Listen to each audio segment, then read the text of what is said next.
गोकर्ण जी, आपके पिता के घर को ताला लग गया। नालायक धुंधुकारी की करतूतों से बेचारे गोकर्ण आए, घर का ताला खोला, बदबू आ रही, सड़ान आ रही थी, लाश पड़ी थी। जमीन से लाश निकाली, संस्कार किया, अग्नि दी। अब उसकी हड्डियों को लेकर आवाज की, चल तुझे हरिद्वार ले जाऊं, तेरी गति हो जाए। लेकिन वो प्रेत की जोनी में जा चुका था, इसलिए हरिद्वार तक उसका जीवात्मा पहुंच ही नहीं पाया, गति न हुई।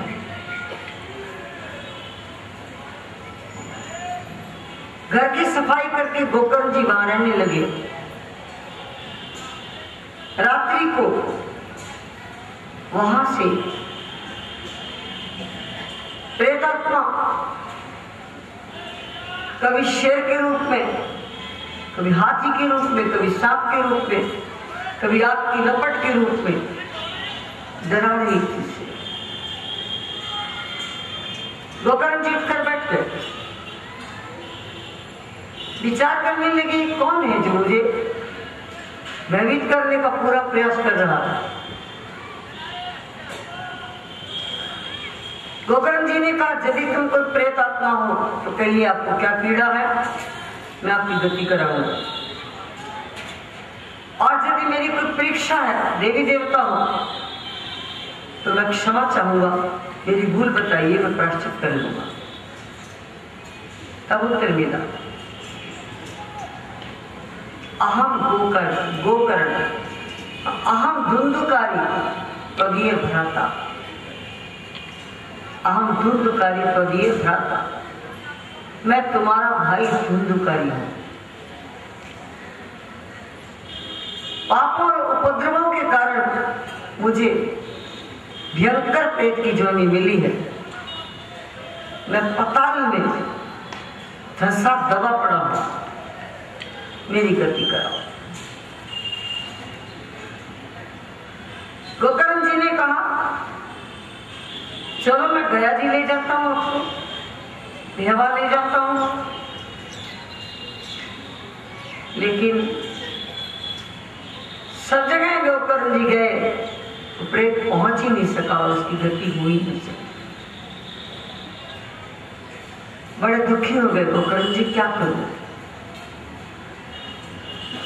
आखिर सोच विचार करके निर्णय लिया, जिसकी कहीं गति ना होती हो, उसको श्रीमद् भागवत महापुराण की कथा सुना। तो गोकर्ण जी महाराज ने भागवत महापुराण की कथा का आयोजन किया। बहुत सुंदर, जैसे आप लोगों का ये पंडाल लगा हुआ है, ऐसे ही विशाल पंडाल लगाया। सबको आमंत्रित किया, निमंत्रण भेजे, और बहुत सुंदर मंच लगा। भगवान जी का स्थान बना, विधिवत पूजन हुआ।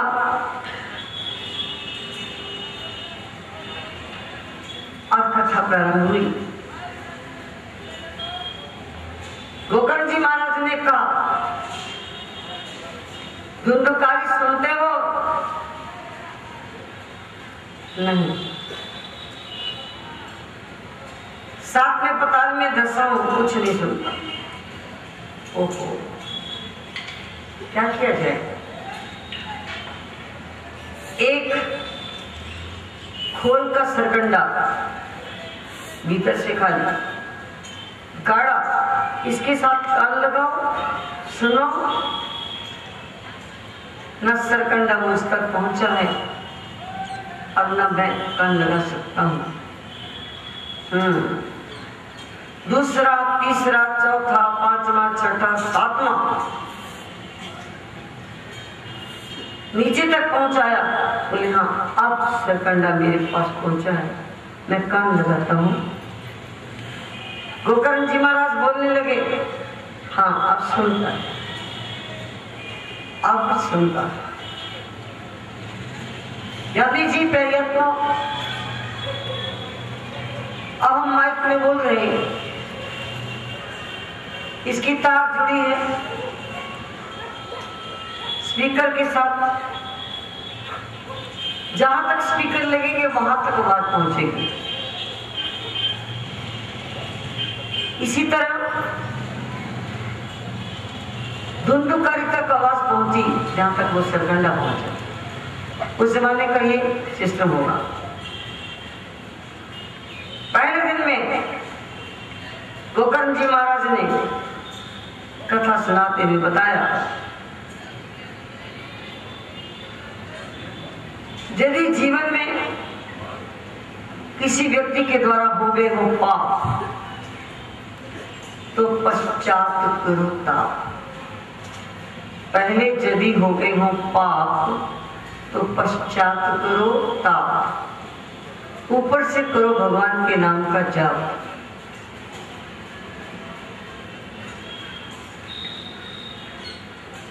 हो जाएगा पश्चाताप तो फिर मेरा परमात्मा कर देगा माफ। अर्थात जीवन के प्रत्येक डगर पे कुकर्म से, पाप से, बुराई से बचने का पूरा प्रयास करना चाहिए। यदि कहीं भूल चूक हो जाए तो तप करो। तप का अर्थ जितना तुमने बिगाड़ा उससे दुगना सवारो, जितने लोगों को पीड़ा दी उससे दुगने लोगों को सुख दो, जितने तुमने गलत काम किए उससे दुगने अच्छे काम करो। ये ताप है, इसी का नाम पश्चाताप है। पश्चाताप के साथ साथ परमात्मा का नाम सिमरण करो। परमात्मा का नाम सिमरण करते से मन और बुद्धि शुद्ध होते हैं और आगे के लिए तुमको कर्म से, पाप से बचे रहते हैं। आओ दूसरे दिन की कथा में गोकर्ण जी महाराज ने समझाया, परमात्मा का भजन करने का अर्थ जीवन के प्रत्येक डगर में ध्यान रखो, कोई भी कर्म करते हुए तुम्हें स्मरण रहना चाहिए मेरा कोई कर्म परमात्मा से छिपा हुआ नहीं है। तो सब देख रहा है, कोई भी कर्म गलत नहीं होना चाहिए और किए हुए कर्म का हर व्यक्ति को फल भोगना पड़ता है। यदि दुख पाना नहीं चाहते तो किसी को दुख मत देना, दुख दोगे तो भोगे बिना छुटकारा नहीं होगा। धुंधकारी सुनते हैं और पश्चाताप कर रहे हैं। तीसरे दिन की कथा में समझाया, भगवान तो कृपालु है, दयालु है। गलतियां होने के बाद भी उसकी शरण में आ जाओ, पिछली गलतियों का पश्चाताप कर लो और आगे के लिए नेक काम, प्रभु का नाम बराबर चलता रहे तो धीरे धीरे भगवान तुम्हें किए हुए कर्म को भोगने का बल भी देता है और सूली से कांटा भी बना देता है। चौथे दिन की कथा में गोकर्ण जी महाराज ने समझाया, तुम किसी भी स्थिति में हो, सुख में, दुख में, संयोग में, वियोग में, अकेले में, झमेले में, किसी भी स्थिति में हो, उसी स्थिति में अपना सारा ध्यान परमात्मा के साथ लगा दो। हे प्रभु, मुझे सद्बुद्धि दे, मुझसे भूल कर भी कोई भूल ना हो। दुख में घबराने की अपेक्षा, चीखने और चिल्लाने की अपेक्षा, ये सब मेरा अपना किया हुआ कर्म है। आगे के लिए कोई ऐसा कर्म ना हो जिसका परिणाम दुख भोगना पड़े। पिछले किए हुए कर्म का पश्चाताप आगे के लिए सन्मार्ग और साथ में प्रभु का भजन, जिससे मन और बुद्धि शुद्ध हो जाए। 5वें दिन की कथा में कहा, महापुरुषों की शरण में बैठकर सत्संग सुनो, और जब सत्संग सुनते हो तो उस समय बिल्कुल बोलो नहीं, एक एक अक्षर को अमृत समझकर कानों के रास्ते से पी जाओ। और जब कीर्तन होता हो तो वाणी को कभी मौन नहीं रखना, झूम झूम कर बोलना। कोई साजना मिले, 2 हाथ मिले हैं, ताली बजाते।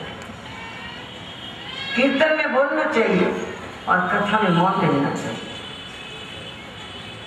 6ठे दिन की कथा में कहा, नित्य नियम बनाइएगा, प्रातः और सायं ये 2 संध्या काल होते हैं।